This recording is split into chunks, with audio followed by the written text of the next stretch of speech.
I just got three things to say. God bless our troops. God bless America. And gentlemen, start your engine!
From the World Center of Racing comes a new era of stock car racing. My name is CharlieCar, welcoming you to a sport that we like to call CharlieCar.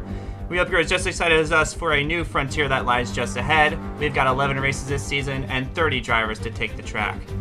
Joining me in the booth today is none other than my good friend and colleague Keelan Belsha. And Keelan, it's a new era. We've seen 5 seasons of the LGO Cup Series on the iRacing service. Now we're crossing over to a new sim, NR 2003, that's got a lot more quirks, which we're hoping subsequently turns into a lot more excitement. Keelan, how are you doing today, and what are your expectations?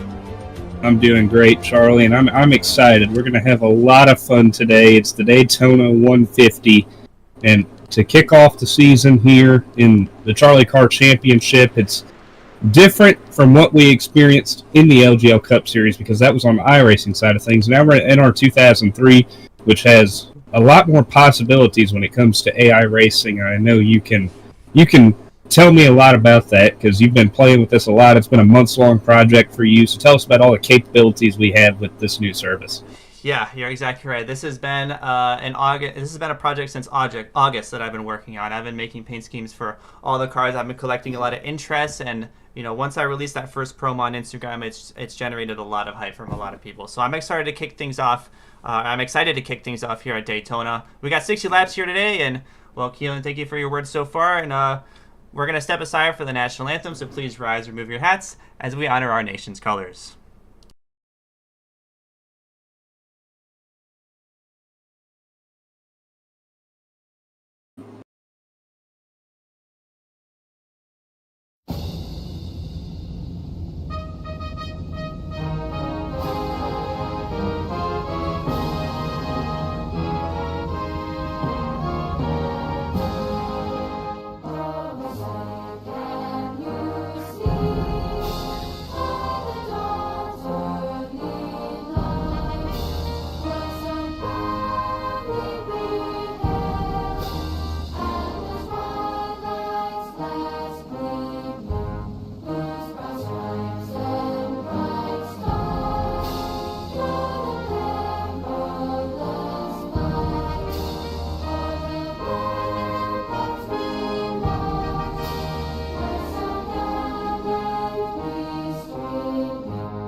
And the cars are officially rolling, and while they're rolling, we'll go through our starting lineup for today's race. On the pole is that number 39 of Stratus DePaye. Alex Williams, one of the rookies this season, will start in the 88, outside on the first row. JJ Hill in that number 51 will start inside second row, and Haley, who is new last season, will start outside second row.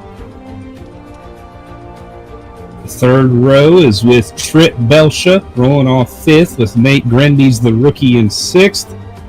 Joseph in seventh with Ryan Bradshaw in eighth. Mason Byer the Cat in ninth, and Lars will round out the top 10, and that is your starting lineup from the top 10. Yeah, that'll be your top 10 for today's race. We have 60 laps of racing at the World Center of Racing ahead of us, and these guys are fired up and ready to go. And I think one person that I really want to focus on, or at least one team that I really want to focus on, is Keel, and that's your team, Dirty South Racing. They've got three cars, I should say, starting in the top 5 with the 88, 51, and 19 all running those Toyotas. I would expect a lot of teamwork out of them today as we embark on our 60-lap journey. Yeah, it's just about how well they can get grouped up and work together today in the Daytona 150. It's a decently length race, so you can't be pushing too hard too early. We'll see how these guys handle it as Stratus comes to take the green flag. Yep, pace car pulls off. We're underway racing at Daytona. It's a new era of stock car racing. CharlieCar Season 1 is underway.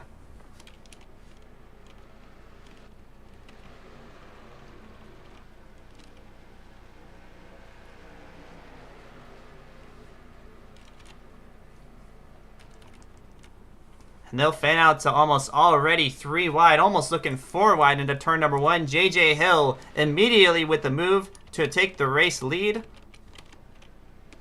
with help from Joseph Goder and Mason Byer on the inside. About JJ Hill, he was not playing any games here early, immediately dipping to the inside. That's a hometown kid right there trying to live out his dream today at Daytona. Meanwhile, he has 2 guys on his outside trying to keep up with him. That's Stratus DePaye and Alex Williams leading the outside line as they come to complete lap 1. These guys all over each other as it looks like JJ is going to lead the first lap. You're exactly right, Keelan. And these guys are looking 4 wide. Joseph Goder on the inside. He's going to get pushed by Mason. They're going to be stacking up into the corner. Mason's going to be coming up the racetrack. This is not going to be a lot of room here. They're going to be 4 wide coming through the second corner on lap number 2. Some say this is way too early for these guys to be doing this stuff. And there they go into turn number 2. Mason Byer is around. Trip Belsha also involved. A lot of cars involved in this one. That's Alex Williams in the 88, Trip Belsha, Lars Dierks, Eli Comerford. All of these guys have all sorts of damage on lap number 2 very early in this race. Lap 2, a huge one, and it just looked like it was too good to be true. These guys racing that aggressively early, it just wasn't going to work out. It all started with Mason Byer and Joseph Goder right there, kind of racing each other hard. Mason looked like he actually came away with the best position of that move, which was crazy. But then 4 wide, there's just not enough room coming off turn 2 as we get a look here. There's Goder.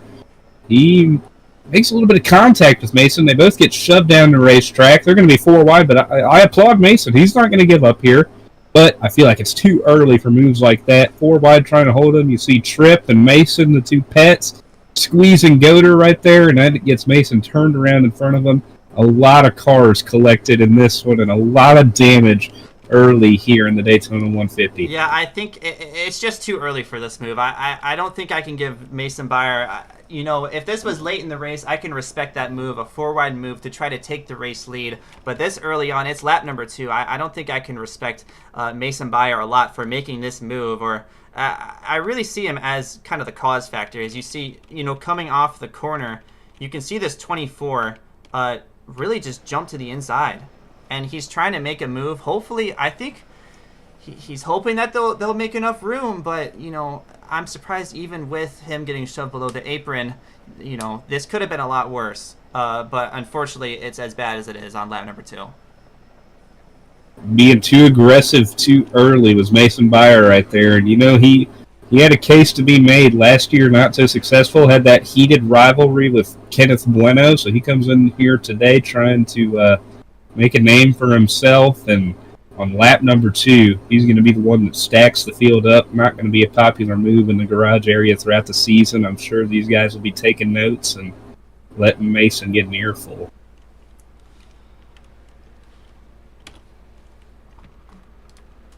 Big pile up here on only the second lap of the Daytona 150. And it's a huge one. Takes out a lot of cars. Don't know if we see any. Guys are going to try to get repairs. We'll see who is not able to get repairs as this race goes on, as the leaders have made it to lap 4. Well, look down at the bottom of the standings in the corner of your screen here. It looks like, the 3 of Eli Comerford, the 69 of Joseph Goder, the 88 of Alex Williams. Alex, a big hopeful for a good result for this race, is unfortunately out. So that's currently the 3 cars that I show out of this race currently, and a heck of a lot more cars have a lot of damage. But even then, you see this top, I'd say 15 or 20, led by Stratus DePaille, their pole sitter, that have no damage. They got away scot-free back here, and you said Alex Williams, his day already done, and you know he is going to let his voice be heard this week because he is one who has been against pets taking up spots, and he just got taken out by a pet going in his first career race. So you're telling me this guy is not going to be livid throughout the week? I already know he is not going to have some good words to say for Mason Beyer. It looks like his car has got together. Trip Bell should also keep it going. Emma Grendes, who got caught up in that one, she's still out there, as well as Lars. So a lot of guys getting their cars repaired and trying to keep it out there. But yeah, Alex Williams, one of the biggest trash talkers in the garage, only as a rookie. And he is not going to he's not going to sit by and just let this one take him. Yeah, and he had a lot to say in really in the media this week, really all week long, and I can respect a driver that's got a big mouth because they got a lot of hope for themselves, but I can't really blame him for I guess what he's about to say on the media after this crash, being taken out by a pet who was pretty much trash talking all week long. So it's unfortunate, but unfortunately this is Daytona. The one thing I was not expecting out of all of this is for that to happen this early. I thought we'd see it today, but I didn't think we'd see it on lap number 2. So that can just show you how unpredictable the CharlieCar Championship is going to be this year, Charlie. Just moves like that, aggression. It's going to make this super speedway race hectic, but even later in the season when we go to tracks like the Tulsa Expo Center, the Taylor Swift Superdome, there are going to be some crazy races. That's for sure. And, we focus on the cars that are out of this race, but, we can highlight some of the cars that got through this wreck. Stratus DePaille being and JJ Hill being at the front of the field had no damage or any scuffs at any part of that wreck. But we also have JJ Hill, we have Keelan Belsha, Molly Beyer in that one. The number 6 of Sarah Beyer, the Beyer sisters are still in this. Jack DeAndrea in the 28. Charlie Beyer, Mike Pruitt in the 52, Zane Warkel, Francisco Bacallao. So we still have a handful of people. I believe that's Kenneth Bueno, who I might have gotten involved in that crash. I don't know if I see a lot of damage on that car. But I think this, after Kenneth Bueno and Alex, are when we start to get to the damaged cars, who are going to be really, really slow for the next 55 laps. And not the start to the season those guys wanted at all, but I don't think Kenneth's going to be too unhappy about Mason Beyer being unpopular in the garage this week. As remember, we sent out that questionnaire, one driver you want to beat. Kenneth has it out for that cat. So that's true. Even we had him after his qualifying run, which wasn't super good, but we pulled him into the booth and he had a lot to say. But lights are out on the pace car. These guys are going to go double file down the back straightaway, and we'll go back racing on lap number 7. I know we only saw a one-lap sample size of what this race is going to be before the crash. But J.J. Hill, I thought he was like kind of sort of like Mason in the aggression, but he pulled it off, and he kept his nose clean, and he stayed out in front, 3 wide. We only saw one lap, I know, but that's the type of driving you're going to need to win this race. You're going to have to make friends out there today, and you're going to have to keep your nose clean and everybody else's nose clean. You can not be the guy going out there and starting big pile-ups. Yeah. And, Mason was the second edition of kind of the pet roster that we have. He came last season to accompany Trip Belsha as the only pets in this series. Now, obviously, the pet roster has expanded to 4 this season. But, Mason Byer's been here. He's got a little bit more seniority than some of these rookies here. But, I don't think anyone, even veterans, are happy with him right now. Rookies, veterans alike, nobody's going to be happy with him. And I know Alex, he's about to let his voice be heard, and probably several others, even like Trip Belsha.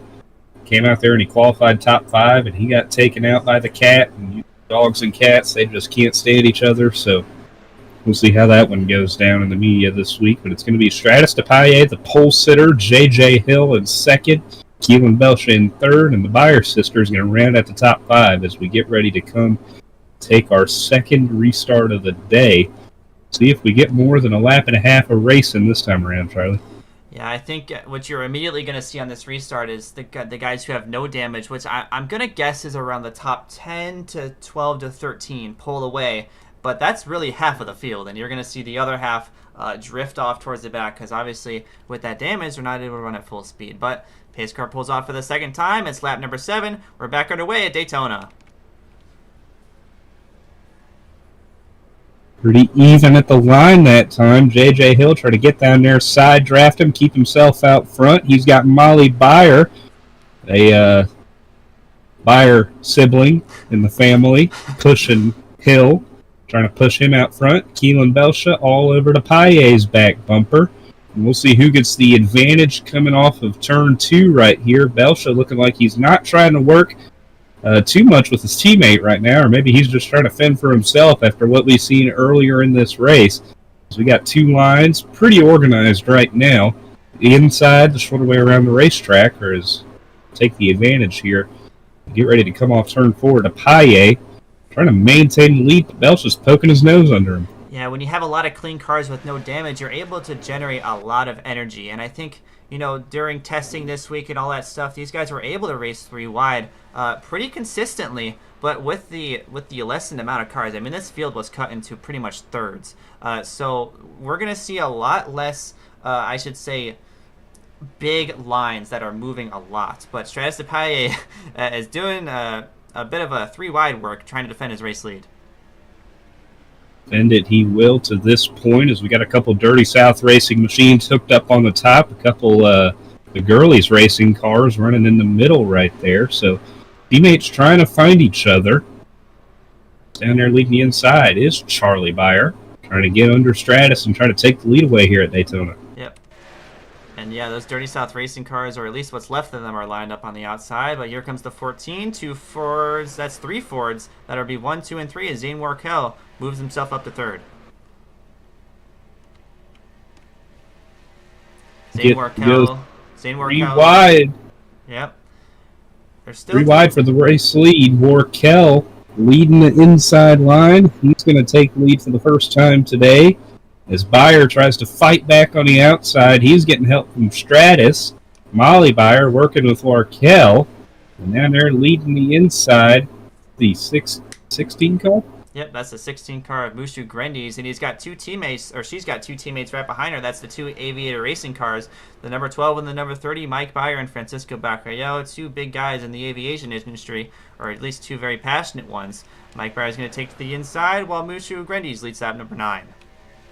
I believe those were the bottom 2 qualifiers in Thursday's qualifying session, Mushu Grendies and Mike Byer. One was a bunny who couldn't reach the pedals, and the other one was scared after his LGL Cup Series crash. But it seems like neither of those factors are affecting each other today as they get up, and they're going to lead the outside together, trying to maintain the lead. But one thing I've noticed is these guys, they'll make the pass on the inside, move up the track, and that's when they lose it. So it just feels like the bottom's the way to go. But it might be too sketchy for those guys leading the race to stay down there and keep their car under them. Well, I think one big incentive for these guys is, when you're out front, we're going to have 1 pit stop this race. And if you're out front and you're fully on the throttle 100%, you're burning a lot of gas. So I'm wondering if these guys are moving up to maybe save some gas. Because obviously if you're behind a car, you're getting the tow, you're obviously going to save a lot more gas. So maybe that's the incentive for these guys, but obviously not these 3 up front as they're 3 wide. Just feels like the top and bottom lines are kind of like shuffling cards right here. You put one up front, and then you're going to send them back to the back. So we'll just see what these guys continue to do. It seems like they've kind of stalled out right now, as it's Bayer, Warkel, and Bayer's teammate Bakayal leading 3x3 up here. Grindy's, that's Mushu, Molly Bayer, and who's that on the inside right there, second in line? Second in line, that's Mike Pruitt in the number 52. Mike Pruitt. So they're all 3x3 right here as they come to the line. Couldn't tell who led that lap. That'll be it's a fun race up here, Charlie. Yeah, that'll be the 12 of Mike Bayer to lead lap number 11. I think this is kind of the most deadlocked we've seen this field so far. We've seen a lot of shuffling, but I guess these three are pretty happy, and I guess the cars behind them are really happy to push them as well. As we got 3i for the race lead, and Zane Warkel is just in an Aviator Racing sandwich between Mike Bayer and Francisco. Yeah. Kind of like it's the top 15 right here. I think this is giving us a good look at who made it through that wreck pretty scot-free and who didn't, as it's top 6, 9, 12, 16 cars up here, and then a 17th straggler back there. So there's that pack all the way back there with a bunch of damage, and then there's the other half of the field that's clean up here. We're gonna try to find this next pack here. That's on the other side of the racetrack. Here it is. Here's just a pack of damaged cars. So this is the race separate from the race here, as Lars Dierks will lead this pack. So we got our own little race back here. We've got Lars Dierks, a lot of big names like Reese Kupski. Reese Kupski notably won the first LGO Cup Series full-length Daytona 500. But unfortunately, with that damage, similar to his Season 5 Daytona 500, not doing him so well. Back up front, still 3x3, maintaining that line that we saw a couple laps ago. So the deck shuffling effect has kind of started to chill out, and we are starting to get just a even deadlocked 3x3 right here. Nobody really having an advantage except Mike Bayer. He has the guy, I'm telling you, in qualifying on Thursday, he was bluffing. I'm telling you, Charlie, he was bluffing. He got up to top speed, and it seemed like, I just can't do it anymore, and he pulled back down on pit road. He was bluffing, because look at him now. He's got the fastest car on track out there in the lead right now. I definitely think so. And, if you're with us for Season 5 of the LGO Cup Series, you know that he had a massive crash at Kentucky and announced his retirement. He said, this is it. He went through 5 seasons of the LGO Cup Series, got no career wins, just a handful of top 5s to his name. He said, I'm putting up, I'm turning it in.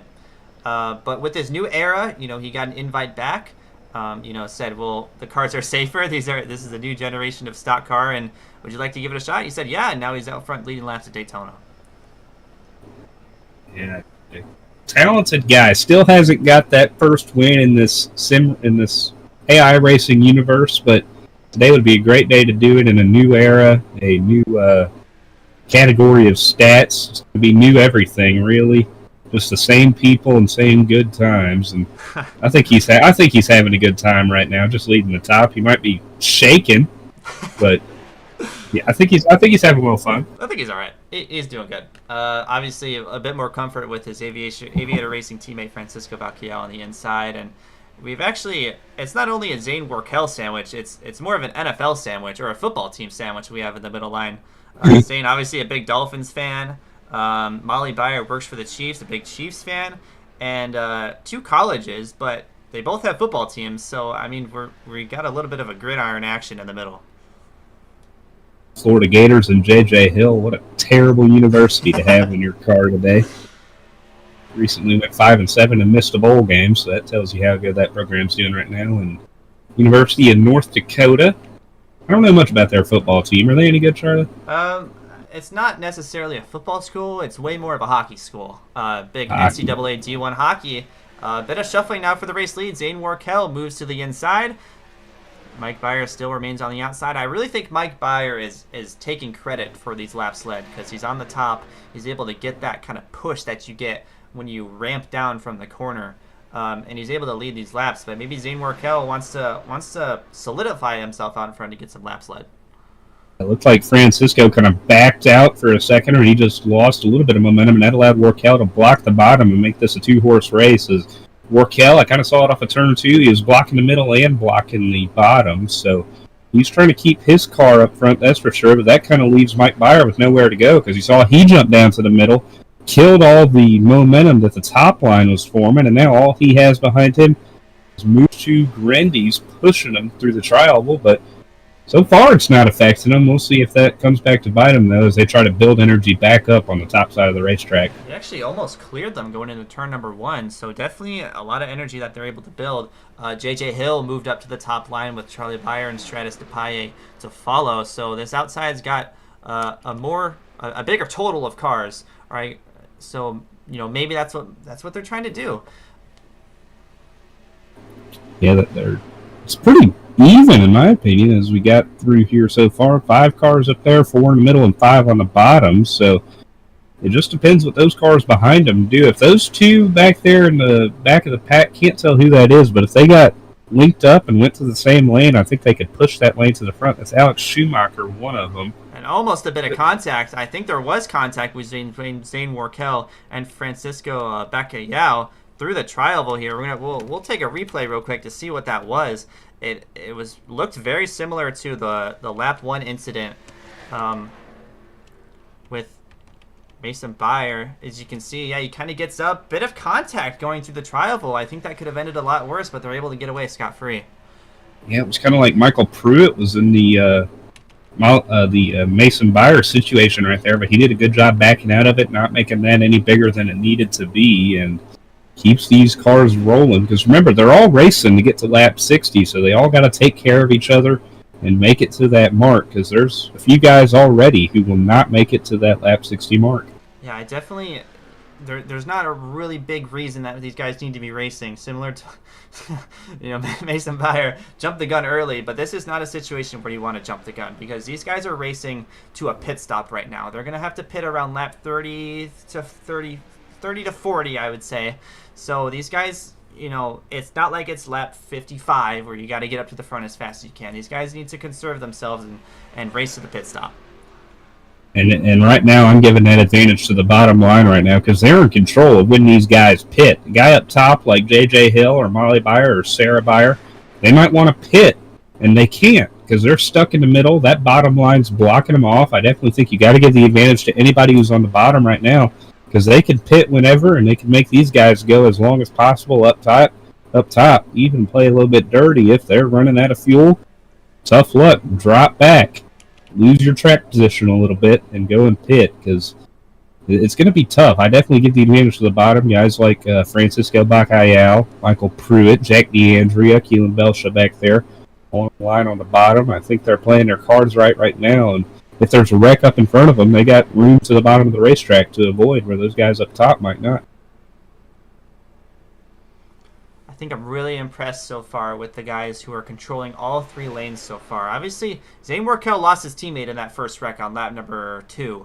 So he's looking for any help that he can get. And I think he's getting some brownie points from Aviator Racing, the 30 and the 12. He needs people to work with, but he's done a really good job staying in that middle lane and maintaining control of these lines. I think, this could pay off for him later in the race because they might come to help him.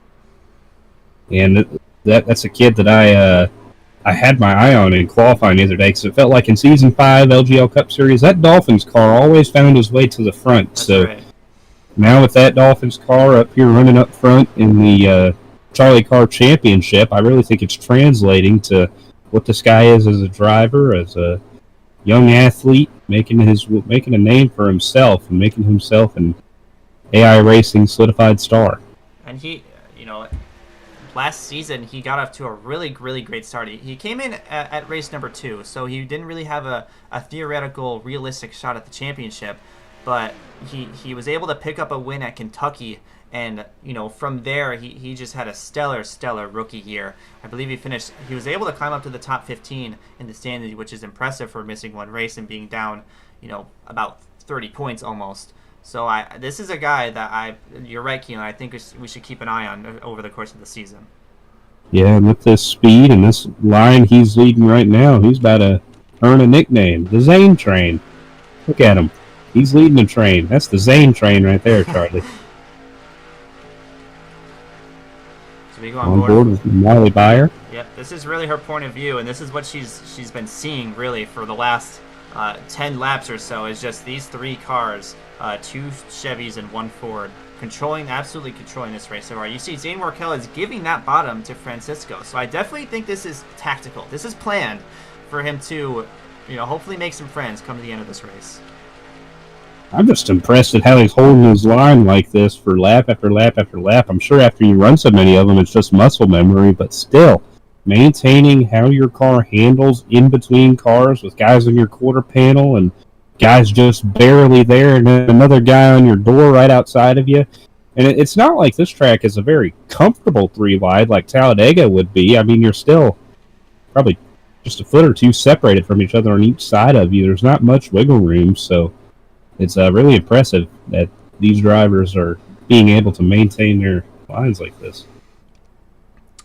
So these guys are pretty much deadlocked and running like this for really until we get to the pit stop. The next thing that I'm looking for to really shake this race up is the cars who have damage. Obviously, this is Shane DiMantillo, who's the last car running on the racetrack right now. He's in the middle of turns 3 and 4, and he is running, you can see, at a very slow pace. And you can see the guys behind him as well, coming around the corner as well. So at some point, Zane, Mike, and Francisco, and everyone in this pack is going to catch up to Shane, and he's going to have to pick a lane because they are 3 wide. I definitely think that's going to be the next big thing to shake up this race, but so far, I'm impressed with the job they're doing to control it.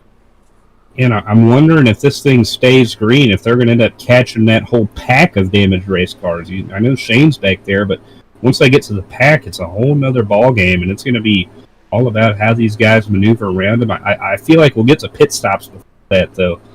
Hopefully these guys will have some fresh, at least 2 tires to maneuver through there and get their fuel all filled up and ready to go to get to the end of this race. But like you said, catching these lap cars, and I feel like that's going to kind of mess with this order that these top 3 cars are doing right now. Just, going those Mike Byer and Zane Warkel kind of dropping to the bottom, letting their buddy Francisco save some gas, and then hopping back up top. I feel like this is going to mess with it. There you see him. Yeah, this is it. We've seen this a lot of times in the Yojo Cup Series on iRacing. He's going to stick right in the middle, and he's going to block that bottom lane right in front of Zane Warkel, and this pack is suffering because of Shane DiMantillo, who's the slowest car on the racetrack.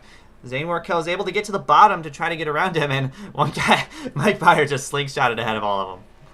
All of them, and that's going to allow Mushu Grendies to get a tail end of his draft and pull up there. Short end of the stick, definitely Molly Byer right there. Seems like she just can't get around him as Grendies, that's DePaye and J.J. Hill trying to get up there. Warkel rounding out the top 5, so Imantova shakes up everybody, and Molly Byer just can't get around him.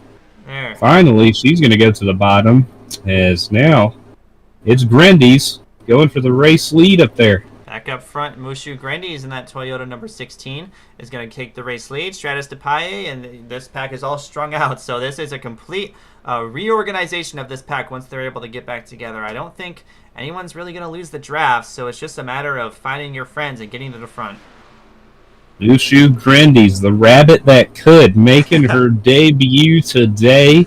And it was a lot of criticism in the media this offseason when she got offered a ride. They were talking about, hey, she's a rabbit, she can't reach the pedals. And we still don't know how she does it. But she is here today making a case for Rookie of the Year. She just got up there, took the lead for a second.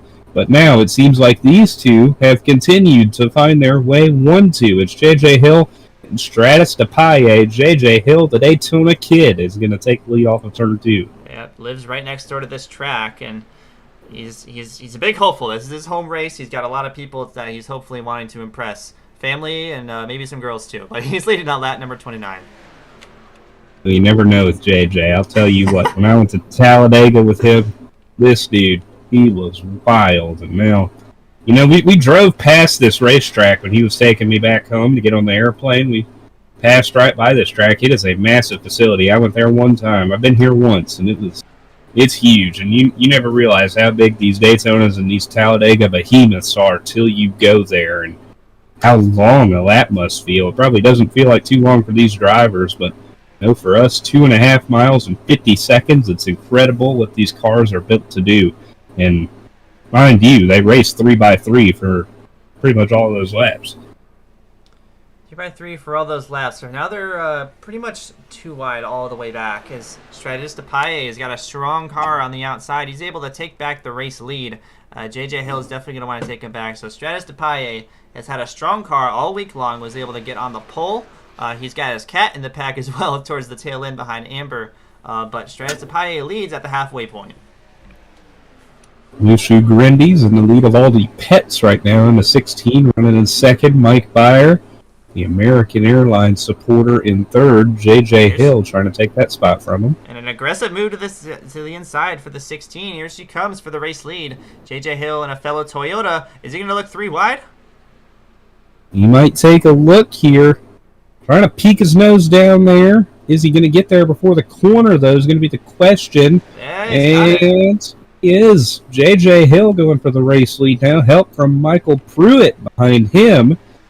And now we got a race here, Charlie, and we haven't even reached pit stops yet. Only halfway, and we have seen a lot of lead changes and several different leaders. Yeah, pit stops are going to come up here in the next, I'd say, 5 or 10 laps. But along with the pit stops, another big factor, we got a pack of cars just coming out of turn 2 here. So these guys are it could be a strategy to take your pit stop before you reach these guys, because as we saw with Shane DiMantola, they're just going to sit in the middle of the track, and you got to get around them yourself.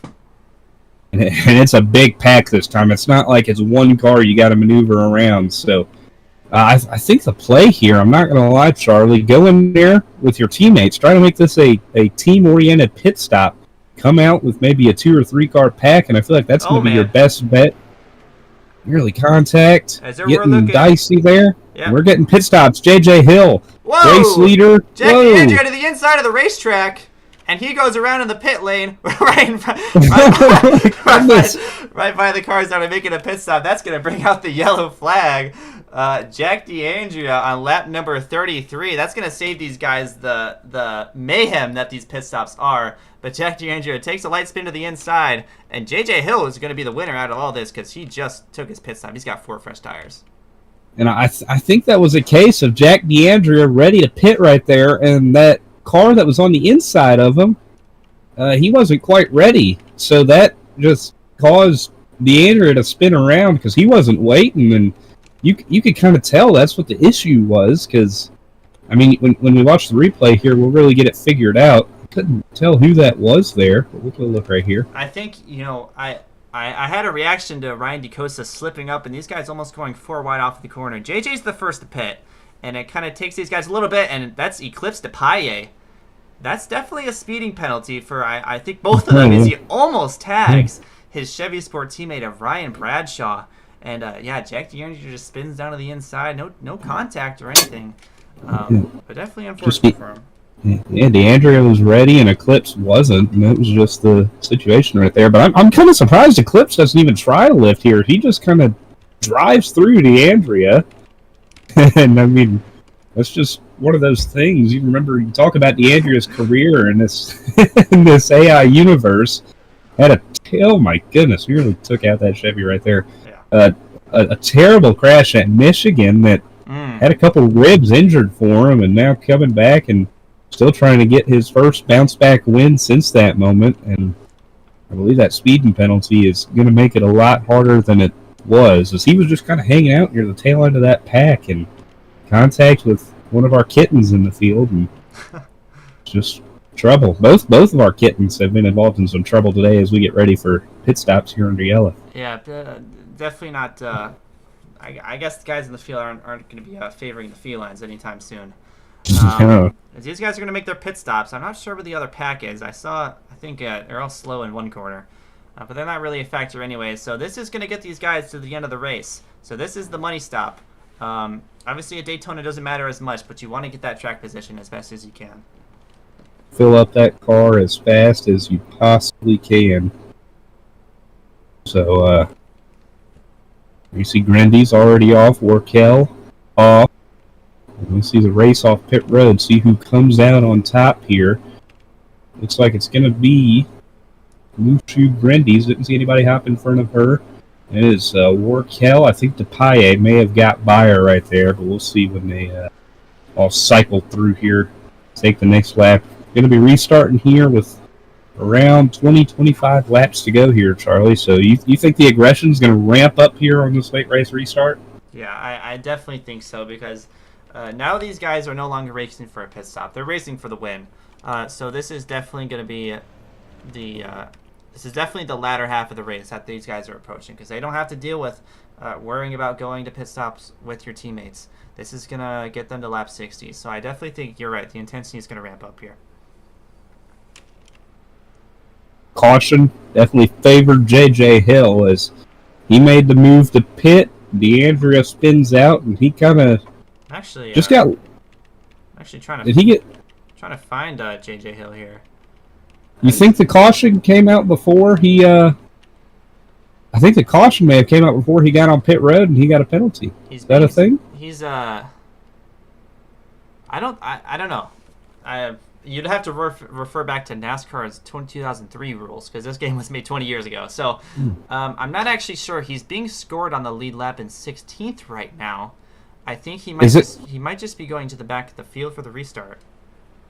Is it a race back to the caution situation? It is a race back to the caution. I feel like that could be part of the issue. We'll see. He should be scored on the lead lap here. I don't see any reason why he would go a lap down. Even with the race back, they probably didn't catch back up to him yet. As I think he's trying to get it sorted out himself here. That shows you the difference in the rule books. If we were in this year's NASCAR Cup Series rule book, I definitely feel like JJ would probably be P1 right now. So shows you how different it is. He scored 11th up there right now, but do these guys need to go around him? And is he protesting? Is that what's going on here? that might be what's happening. I mean, you think about a guy who would protest a running order. J.J. Hill is definitely up there. He'd be the one. He would. Ryan DaCosta as well is pretty confused about this. But I'm sure they'll get it sorted out before the restart. But we're over halfway in the Daytona 150. Obviously, when you reach that halfway point, JJ's going to want to call out for every position. That's just his nature. And we'll see. Just a all-around pretty wild day for Dirty South Racing and their loudmouths, as J.J. Hill doesn't know what's happening right now. Alex Williams taken out on lap number 2. Trip Belcher was also in that collision, but looks like he's still going. The only quiet one's really been Keelan, who's just been consistently in the top 10 today, so maybe they should take notes from their handsome team owner.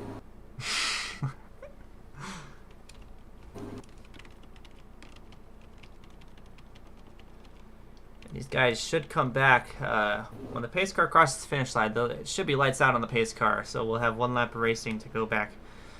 And we'll go back green on lap number 38. So we'll have about 23 more laps of racing. That's definitely enough for some of the guys in the back to make their way up to the front. But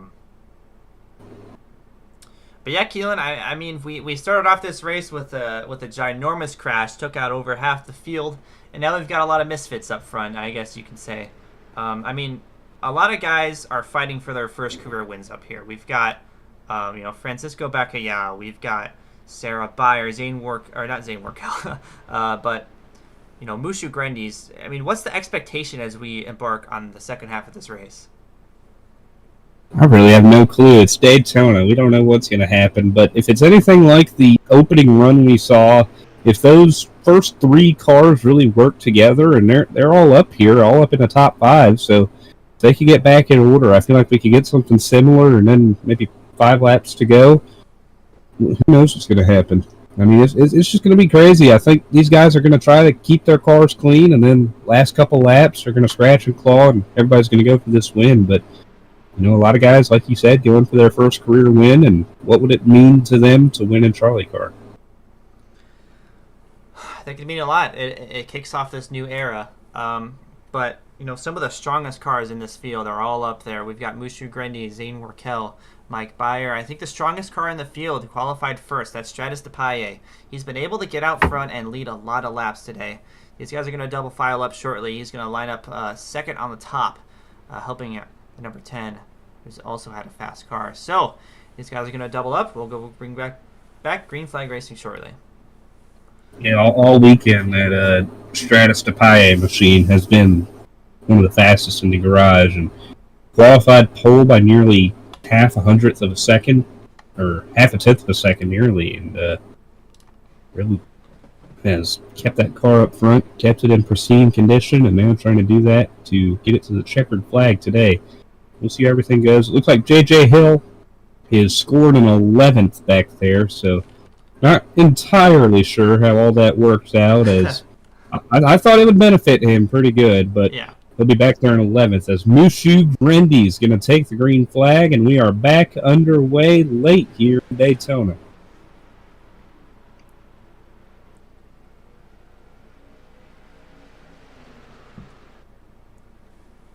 Off into turn number 1 they go. It's pretty even. But I think the two Fords on the outside are able to connect a little bit faster, and that's going to benefit them coming down the back straightaway. Stratus DePaye all over Zane Warkel's back bumper, but it sure looks like the shorter way around the racetrack prevailed off of turn 2. Once these cars really get up to speed as they come around to the start-finish line next time by, I think we'll get a good look at what's happening here. I think that was probably the first restart we didn't see a bold 3-wide move, and later we go, it feels like these guys are becoming smarter with their race cars as top 3 on the bottom are all hooked up, and Alex Schumacher, there's a gap back to him as Grindy's hops up to the top of the racetrack and opens it up for seasoned veteran Mike Byer. Yeah, I think you're right, Keelan. That's the most civilized restart we've had so far in this race, which is surprising as we enter the latter half of this race. But it's 2 Aviator racing cars defending for themselves. On the bottom, Stratus DePaye makes the bold move to go back to the inside, helping those 2 Chevrolets out front as they go down the back straightaway. Further back, Alex Schumacher got stranded in the middle as Keelan Belcher took a look to his inside. He's going to get up to DePaye, and Dirty South Racing, don't look now, they were hooked up, but J.J. Hill dumps his teammate, and now I wonder how they're going to race each other now. Thought they were going to work together for a second. We might actually get some teamwork. Not going to happen yet as Byer and Grindy's continue to lead this thing. Byer at the line barely right there. Is there 3 wide for the second row? Is Francisco Bacalhau going to go to the inside? 3 wide for the race lead. He does. So a lot of uncoordination by some of the teams that are left standing in this field. For Francisco Bacalhau, maybe this could be strategy. Him and his teammate Mike were able to control the field really well over the course of the first run of this race. But Stratus DePaye is now making a move inside as everyone behind them is all strung out. Looks like they're going to be 3 wide here in the corner. Probably the 2 fastest cars in Daytona, the 51 and the 39, working together on the bottom to try and make it a 2-horse race between those guys. But Mike Byer and Francisco Bacalhau out of Aviation Racing are not going to let them just do that themselves, as they are starting to get, I think, a little bit aggressive. I mean, a little conservatively aggressive, but you can definitely tell their mental state right now as they're racing. They were deadlocked for a moment, but here comes J.J. Hill, the hometown kid, in the number 51, looking for the inside. He's going to take that spot as Stratus DePaye goes all the way up to the top, but I think he's going to be able to defend this going in the corner. No, he's not clear of the 2 up front. The number 51 from Daytona, Daytona Beach, Florida, J.J. Hill with help from Charlie Byer out to the race lead. Starting to get that card shuffling effect, Charlie, where the leader gets up there, goes to the top, and slips back. Starting to see that on these restarts, and we'll see if that continues to progress. Will J.J. Hill hold the bottom, or will he take a peek to the outside? He's got Charlie Byer all over him, and his sister Molly Byer in tow with him. As Francisco Bacalhau goes to the outside, he thinks he's faster than J.J. He's going to challenge him, but J.J. shuts the door. And that opens the door for Charlie Byer on the inside. JJ Nation is on their feet as they roar down the back straightaway. JJ Hill's going to keep the lead, jumps back down to the inside. He's doing a really great job in front of his hometown crowd, fending off the 2 Byers, second and third. That top line is really stalling out, Keelan. It is as they start to slip back. J.J. Hill, family in attendance, friends in attendance. Everybody is here to watch their hometown kid race. No race has meant more to him than the NASCAR Cup Series Daytona 500 year after year. And to take that prize in the CharlieCar version would mean everything to the kid from small town Edgewater just outside of Daytona Beach. He made it to this racetrack twice a year, every year, and he's living out a dream right now. He talked about how much this race would mean to him, and he's trying to make a dream a reality today. 3 Buyers are lined up behind him. Here comes Sarah Buyer, one of the cars who came in the earlier seasons of the LGO Cup Series. They're all going to swarm around the 51, but JJ's got a really strong car he's pulling away. He's got a rocket in that 51 as he is blocking the 2 Buyer sisters. That's Molly and Sarah, and then their brother, Charlie, all up there on each other trying to work together to dethrone the Gator King. As there you see Charlie hook up with Molly on the top side. Francisco Bacayao with them. There you see Dirty South Racing teammate Keelan Belsha lurking on the inside right there behind Sarah Buyer in a 6. Yeah, he's got help from Zane Warkel. The number 1 Amali Buyer, the Kansas City Chiefs Ford Mustang, is looking to lead laps for the first time. Here comes Francisco Bacayao, an aggressive move. He's definitely one of the cars you're going to want to watch for as we enter. We're going to come around to lap 45. He's going to take second place as the number 1 takes the lead. Getting to that point in time where those moves need to be made. He saw a hole open, he took it, and that pushes Molly Buyer to the race lead. But for how long? As Hill fights back on the outside, they're going to be 2 by 2 going into the corner. Advantage to the 1. I don't think Francisco's going to want to stay in line for long. He's going to want to get back out to the race lead. He understands what his car is capable of in this race, and here he comes. Francisco Bacchia on the number 30, 3 wide for the race lead. Maybe not. Molly's going to hold that spot as they go into turn number 3, deadlocked for the race lead. Yeah, I thought Bacayao was going to push it to the bottom right there, but it looks like he's holding himself back. He knows there's 15 laps to go. That means you have to go through these corners 30 more times. This race is not anywhere near over. Trying to keep his nose clean and have friends when it comes down to the white flag, as Charlie Buyer might be taking a peek to the outside here, not quite. Going to tuck in behind Hill again, and now Bacayao taking a look to the inside. We're going to be 3 wide for the race lead.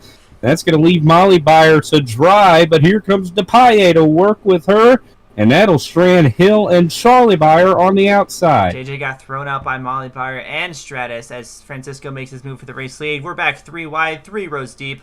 45 laps down, 15 to go. That number 30, a strong car early, is still strong later on.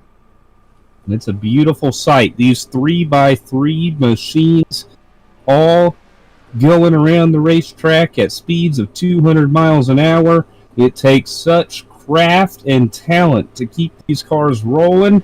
As now Molly Buyer kind of pinching Francisco right there into her sister Sarah, making a run on the inside with help from Keelan Belsha. Yeah, this racing is only going to get tighter as we move on further and further, closer and closer to the finish. We're 3 wide for the race lead. Keelan Belsha and Zane Warkel, as well as Mushu Grannies, are cars that are on the inside that I think, cars that are up front all race long are going to want to stick with each other towards the end. They don't want someone like Sarah Bar in the number 6 to stay ahead of them. They want to get ahead. So I definitely think Keelan's almost looking 4 wide in the corner. I mean, just peeking a nose under there, I think he's ready to make a move. I think he is, and the aggression is really ramping up here as they come to the front stretch to take 13 laps to go. We're only running out of time, and if you want to make your move and be up front, now is the time. And I'm starting to get a little scared if I'm sitting back there like I'm Ryan DaCosta in the 26 sitting back there, being all these moves. There's only so many moves get made on so many laps. How many times is your window going to open and get up there with a shot to win?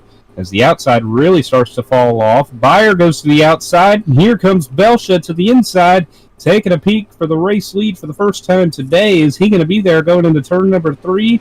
Looks like he is. We're going to be 3 wide for the race lead. And that 18's got the help that he needs. Zane Warkel and Mushu Grannies are really strong. We've seen that throughout this race. They've been able to get up front and lead laps. I think Keelan Belsha is going to have a nose out front to lead this one. They're 3 wide at the line on lap number 48. Yep, Keelan leads that one. And we've got just 12 more laps to go in the Daytona 150. Couple small-town colleges up front here with UND and LSUA racing each other down. Here comes Amber Voigt. They're 4 wide for back there. Mike goes through it, goes around, contact with JJ Hill. A bunch of cars involved in this one. It's the second wreck coming out of that corner. As they come to rest, here comes Jack DeGrange. Has got a lot of smoke ahead of him. I hope he doesn't run into anybody. That was close. Oh. And he's able to avoid it. We've got a yellow out on lap number 49, and that's a few really strong contenders involved. That is indeed, and nothing but heartbreak out of that 51 camp right now. Such a strong race car. Oh, man. And, oh, nearly got tagged under yellow right here as they're racing back to the yellow. Wow. You just knew we couldn't make it to the checkered without something like that happening, right, Charlie? We weren't gonna keep them clean. You know, I think I was about to mention that you know, 1 4-wide move is going to be the end of this pack, and you know, that's exactly what happened. I think it started with that 13 of Amber. We're gonna see she's on the inside. She tries to go to the inside, but Ryan DeCosta is able to keep a nose in there. She gets up into the 52, and they all go around. Unfortunately, JJ Hill just barely got tagged. And we got a few more cars involved in this one. Eclipse DePaye, that's Michael Pruitt in the number 52. I don't think he's got a whole lot of damage, but definitely a setback for a lot of these guys. Well, big track position shift, really, and we'll see if they get stuck behind some of those damaged race cars from earlier. But you saw Amber. I thought she made the move she needed to make right there, but right there was DeCosta. He barely stuck right there. You see it in slow-mo, contact with Pruitt. And then I think if they would have slid down the racetrack, the rest of the pack would have been good. But Mike Byer, he gets tagged, slides up into Hill and his son Charlie. And I think Charlie probably got the worst hit out of them right there. Really, I think 51... Ooh, yeah. He makes contact with DeCosta. I think the 51 and the 12 might be good. I don't think they... I don't think they hit that hard. I actually think that Michael Pruitt is also going to be okay. It didn't look like he hit anything. Just went around. I think that was the case for a lot of cars in this wreck. I really think the only one that got a real tough hit was probably Charlie Byer. Yeah. And he got tagged by the 12. He got put in the fence by his father. And what's unfortunate for these guys, if they're going to restart where they are, they're behind cars like Kenneth Bueno and Reese Kupski, or we're talking about Michael Pruitt, that is, and also Eclipse DePaye, Mike Byer. They're all behind some of the slower cars. So when these guys restart double wide, it's not going to be fun for them to get by. Yeah, they got some work to do as we are trickling under 10 laps to go here at the Daytona International Speedway. Keelan Belsha comes out with the race lead out of all that. Sarah Byer in second, Stratus DePaye third, Santa Zane Warple in fourth, and the 16 of Mushu Grendies, the money that could, in fifth. A lot of our front runners have kind of been shuffled out as we get here towards the tail end of this race, and I think it's anybody's race to be won here as we come into the closing stages here, Charlie. Yeah, and it's you know, one thing about NR 2003 is we've got no green-white checkers, so you know, they were able to stay civilized for a long time, but if that happened on lap number 50, you know, 6, 7, or 8, that's the end of the race. So that's what these guys are fighting for. There's no green-white checkers. It's just a race back to the yellow flag, and if it's within, you know, 4 or 5 laps, that's going to end the race. So I think that's kind of the incentive for racing as hard as they were, and that 13 making that move that she did. You know, I don't blame these guys for doing that as we kind of embark on our last 10 laps to get to the finish. And I would assume this was probably the last yellow. Probably. I'm not going to say that it is, but this is probably going to be the last one, and this is probably going to be the last restart. So if you're not in the top 10 right now, you need to get there fast. You're probably going to have, 6-7 laps to do it. So not too much time, and you got to take advantage of your opportunities here. And just like Amber Voigt, that's what she knew. She had to take advantage of an opportunity that was presented. Unfortunately, the presentation of the opportunity didn't stay open long enough for her to make something happen with it. So that's the risk you're going to take, but I think it's a risk that you're willing to take in this stage of the race. The one of the crown jewels, one of the prize trophies to fill your case is here in Daytona. So these guys are going to take advantage of every opportunity they got, and I think right now best seat in the house is up there in the first second, third position. Actually, a correction to myself. There are green white checkers. I forgot that I had a mod installed to fix that. So we do have green white checkers. So we'll try. They'll be trying as long as they can to finish under the green flag. I do expect this to be the last yellow, though. I think those 4 wide scenarios, all 3 of them, really. That first crash, the Jack DeAndrea spin, and this caution that we just had. I think those 4 wide scenarios are just circumstance, and it's more of a rarity than it is these guys being just super aggressive. It was caused from aggression, but I do think that they're very, very circumstantial. So I would expect these guys to race until the end. So what you're looking at here in this top 10, top 12, 13 is going to be the finishing group to this race, I would say. And I think we're just running out of race cars for those 4 wide moves. We don't have too many without any scrapes on them at all. So it's going to be exciting as we peek through the field real quick. As I said, it was Keelan Belshus, Sarah Beyer, Stratus DePaye, Zane Workel, Mushu Grendies in 5th. It's the 1 car of Molly Beyer in 6th, Francisco Bacayal in 7th.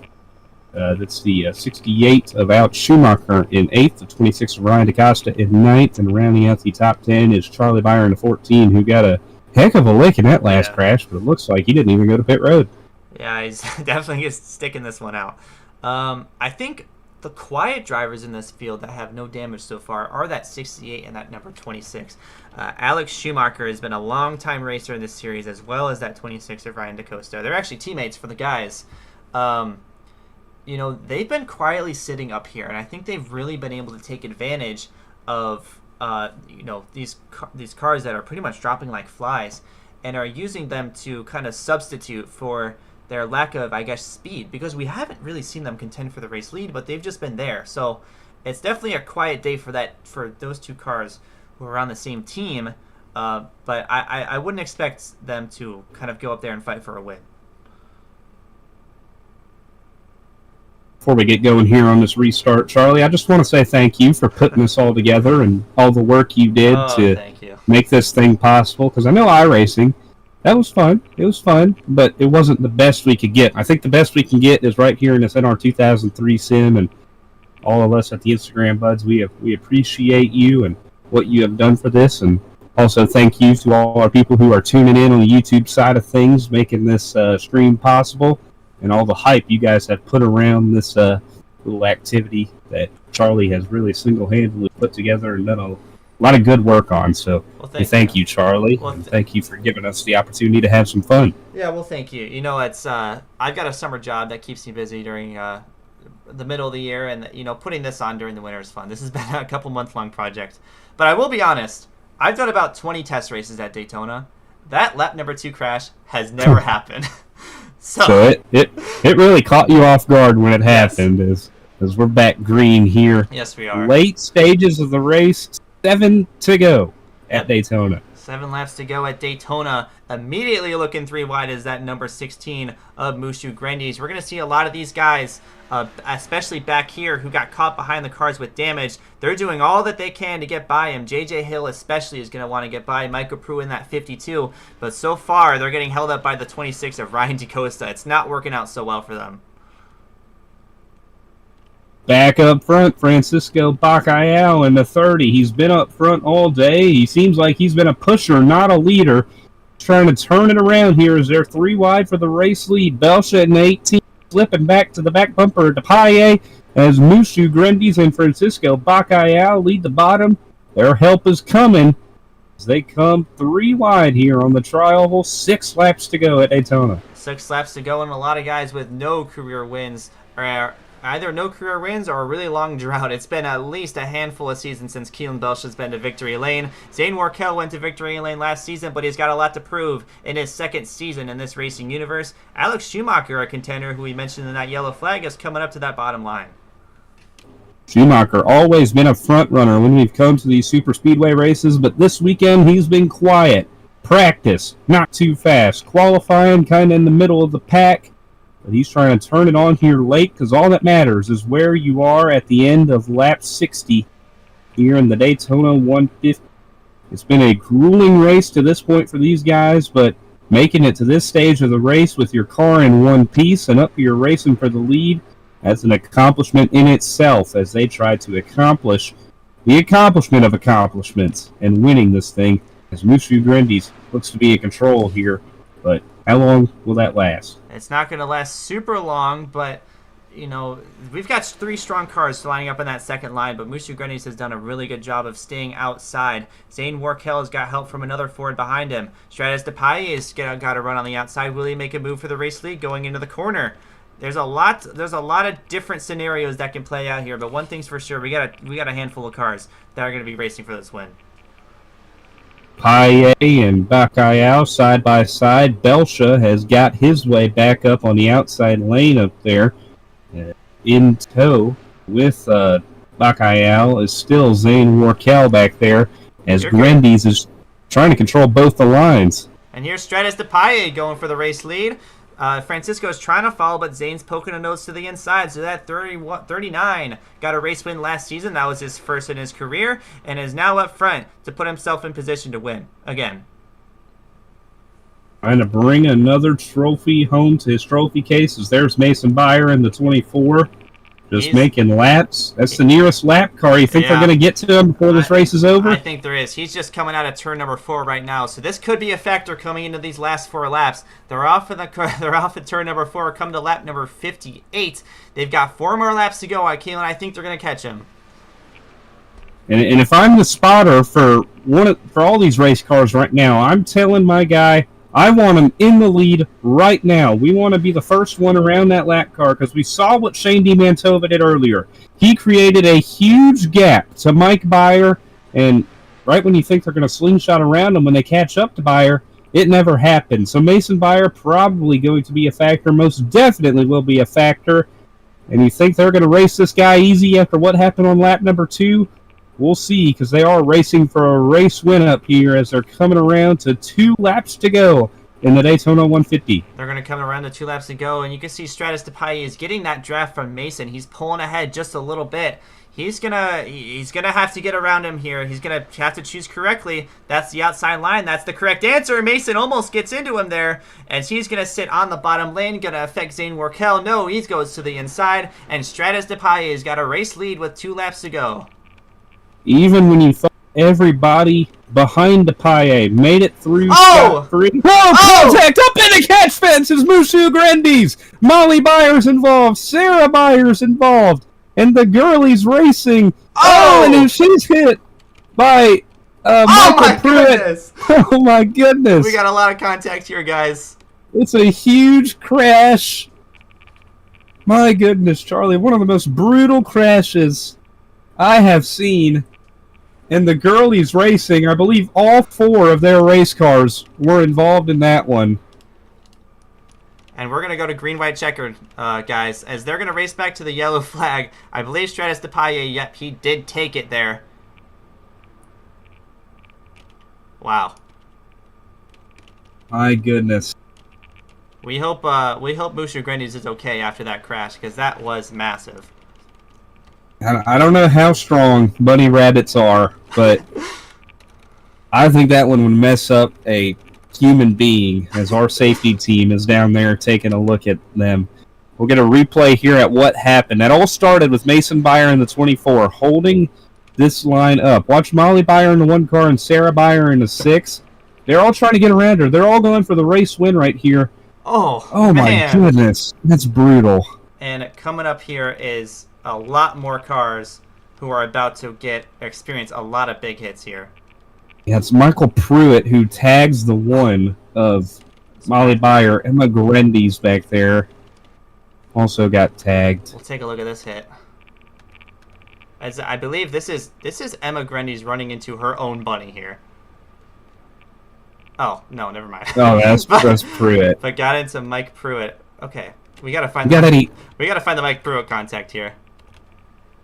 He was just an innocent bystander. He's got a clean race car and absolutely destroys the 1 of Molly Byer. Just a brutal crash here. We got any onboards in that one? We'll take a look. As we sorry, hey man, I'm a bit of an amateur at camera work. That's okay. We'll take it on board with Sarah here. It was Sarah and Molly who got together and made contact right here. I mean, these are all teammates. Yeah, they are. And Emma got caught up in this one too, so everybody's involved. It looks like Sarah just... Oh. And then one car that I want to look at here is Reese Kupski, if I can find him. Check this out. Check this out, Keelan. Boom! Did he hit him? No, I don't think so. The seas just parted. Almost doesn't look real. Oh my goodness. Huge hits. Is Mushu still going? Yes, that is Mushu right there. After getting up into the catch fence, Mushu He's still going. is still in this race. How about that? Hey man, I didn't know bunnies were such tough cookies, but I mean, there she is. We have Mushu still in it.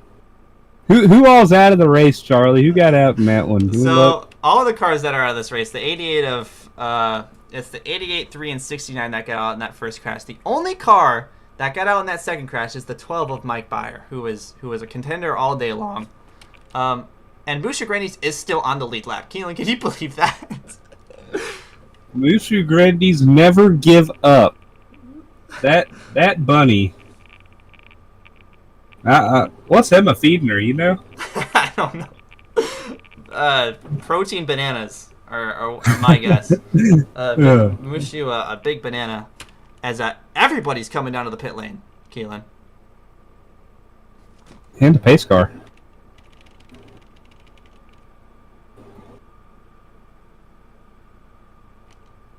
Hang on.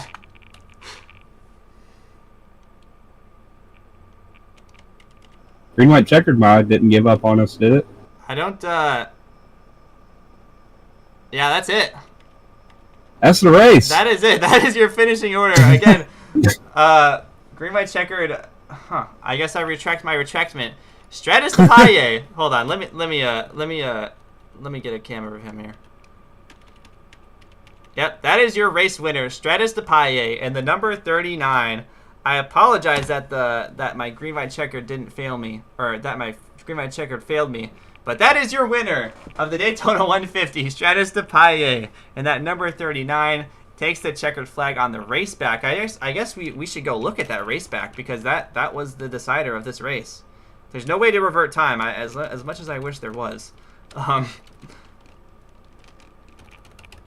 Well, Stratus Paye, the guy who had the fastest car all week, and in a Daytona track that's so unpredictable, he came out and he showed out, led a lot of laps, and brought it home in a race victory today. As we take a look at that last caution that ended the race here. There's the contact yellow. And the wreck back there. Huge hit for Grandies. Stratus, honestly, I think if we went back to Green White Checkered, I think Stratus is a safe bet to win this race. Because just look at this guy. Yeah, I don't know who else. This is race control. They called the race because the catch fence was damaged. Oh, okay. Oh. Thank you, race control. Yes. Yeah. They decided that it would be too costly to repair the fence, so we have called the race. Okay. Thank you, race control. You're welcome. Yeah, I'd say that's pretty good reasoning. Well, and before we end things off here, Mushu is still running at almost full speed after that crash. That's remarkable. But yeah, Keelan, before we end things here on the stream, we'll take another look at this crash that ended this race. Oh crap! Hang on.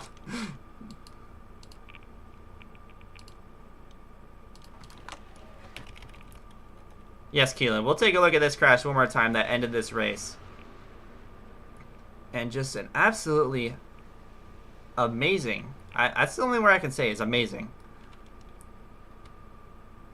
Incredible. But what What a race we had today, Oh, yeah. Charlie. I mean, I'm just going to... I'm pleased. NR 2003, this is a beautiful game. And it's... The way it's just continued to thrive and the way people have taken advantage of it ever since it came out 20 years ago, Yeah. it's incredible. So, We had a great race today. And I mean, this is not something like you have seen in your tests no. all week long. Like, you have not seen anything like this. And then, boom, we get to the actual race. It's like these guys knew Yeah. it was for the big race. I think it's a testament to the unpredictability that CharlieCar is going to have over this season. And I know we've got another banger track next week. Charlotte Motor Speedway is going to be another amazing race for us next week. But your race winner, the Daytona 150, goes to the 39 of Stratus DePaille. First win of the season for that number 39. Francisco Bacallao wasn't able to put it together to win, but finishes second. Zane Warkel, a big hopeful, finished third. Keelan Belsha in that number 18 finishes fourth. And Amber Voigt's going to round out your top five after just narrowly escaping that last wreck. Alex Schumacher gets sixth. And JJ Hill, who was able to get by a lot of people late, after that restart, before we got to the next yellow flag, he was able to finish seventh inside the top 10. Nate Grendy's in eighth, Kenneth Bueno in ninth. Eclipse DePaille rounds out your top 10. Two top 10s for the DePaille bros. Jack DeAndrea finishes 11th. Mushu Grendy's, after getting up into the catch fence, finishes 12th. Reese Kupski 13th. Sarah Beyer 14th. Lars Dierks 15th. Trip Belsha 16th. A lot of these guys are people who stuck around for the entire race. It's impressive that they stuck around for this long. Haley finishes 17th, Charlie Beyer 18th, Randy Eggers 19th, Ryan DeCosta rounds out your top 10. And now for the people who are either out of this race or retired from the race or finished a lap down. Emma Grenny's in that 15, the 2 of Ryan Bradshaw, the 20 of Shane DiMantova, Molly Beyer after getting involved in that last crash, as well as Michael Pruitt, who stuck around up towards the front, will be positions 20 through 25. Mike Beyer finishes 26th. Mason Beyer, 27th. Joseph Goder, a rookie, 28th.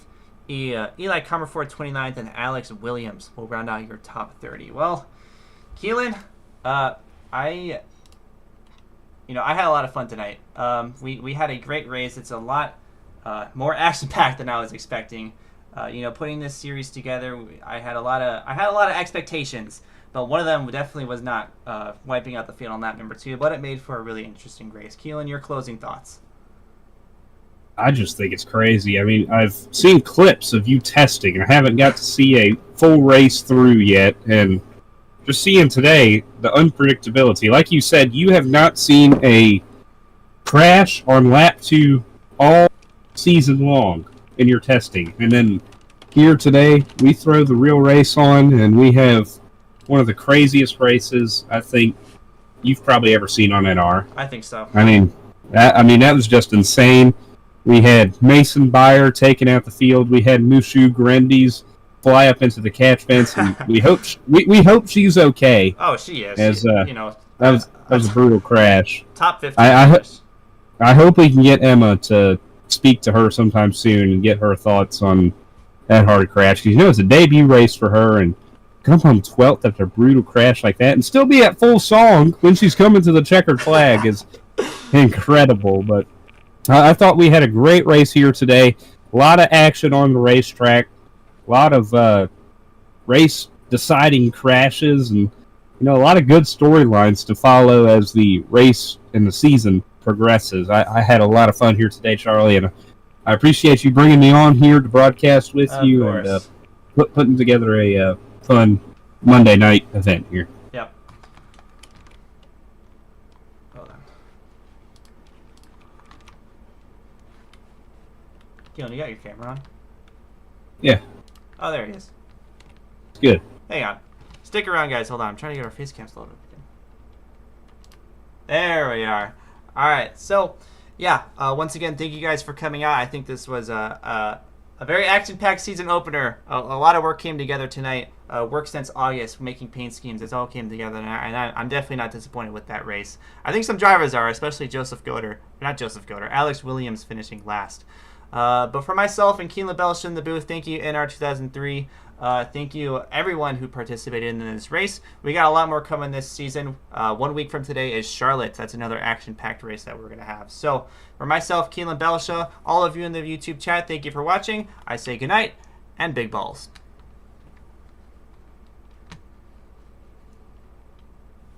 What? It's a wipeout term. Oh. You ever watch Wipeout? Oh shit. I mean, My mic is still on.